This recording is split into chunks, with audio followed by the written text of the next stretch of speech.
BJP করার অপরাধে এক মহিলা সহ 5 বিজেপি কর্মীকে এলোপাথারি মারধরের অভিযোগ উঠল তৃণমূল আশ্রিত দুষ্কৃতীদের বিরুদ্ধে। ঘটনাটি ঘটেছে হাড়োয়া থানার চারবাড়ি এলাকায়। অভিযোগ, গতকাল রাতে বিজেপি কর্মীর কারখানায় হামলা চালায় দুষ্কৃতীরা। প্রতিবাদ করায় বুথ সভাপতির ছেলে সহ অন্যদের মারধর করা হয়। আহতরা হাড়োয়া গ্রামীণ হাসপাতালে চিকিৎসাধীন। এই ঘটনার লিখিত অভিযোগ দায়ের হতেই পুলিশ তদন্ত ইতিমধ্যেই শুরু করেছে। Bureau report, রাতদিন news network. গত 1 মাস আগে থেকে আমার ছেলেকে ওরা মার্ডার করতে চেয়েছিল।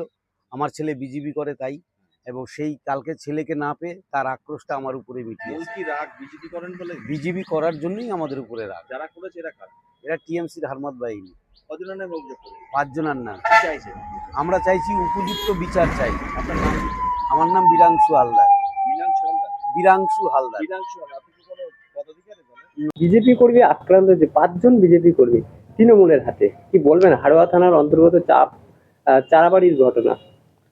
হ্যাঁ, দেখুন, বিষয়টা পুরোপুরি এখনো আমার কাছে পুরোপুরি ঘটনাটা পরিষ্কার নয়। আমার কাছে এখনো পুরোপুরি খবরটা পুরোপুরি ক্লিয়ার নয়। তবে এই তৃণমূলী যে কালচার, এটা এখনো পুরোপুরি আমাদের সমাজ থেকে এখনো যায়নি। তৃণমূলের কিছু মানুষ এখনো আছে যারা এই কালচারটা চালু করতে চাইছে বা চালু রাখতে চাইছে। তো আমাদের সরকারের বক্তব্যই হচ্ছে আইনের শাসন প্রতিষ্ঠা করা, শাসকের আইন নয়। তো যদি এরকম ঘটনা ঘটে থাকে, অবশ্যই এই ঘটনার পূর্ণাঙ্গ তদন্ত হোক এবং যারা দোষী তাদের অবশ্যই শাস্তি হোক। প্রশাসন যেভাবে স্টেপ নেবে পূর্ণ আমার সমর্থন আছে। আর যেটা হচ্ছে, তাহলে কি বলতে চাইছেন, এখনো তৃণমূলের মধ্যে সে মারবো ধরবো একদম একদম একদম ও তো মানে পুরোপুরি ওদের তো এখনো সেই বীজদাঁত ভাঙেনি, এখনো কিছুটা অস্তিত্ব আছে। তো বীজদাঁতটা যাতে ভাঙা যায় প্রশাসনিকভাবে, আইনগতভাবে, তার জন্য আমরা অবশ্যই সচেষ্ট আছি। আপনার নাম? আমার নাম পার্থ চ্যাটার্জি, আমি হাড়োয়া মণ্ডল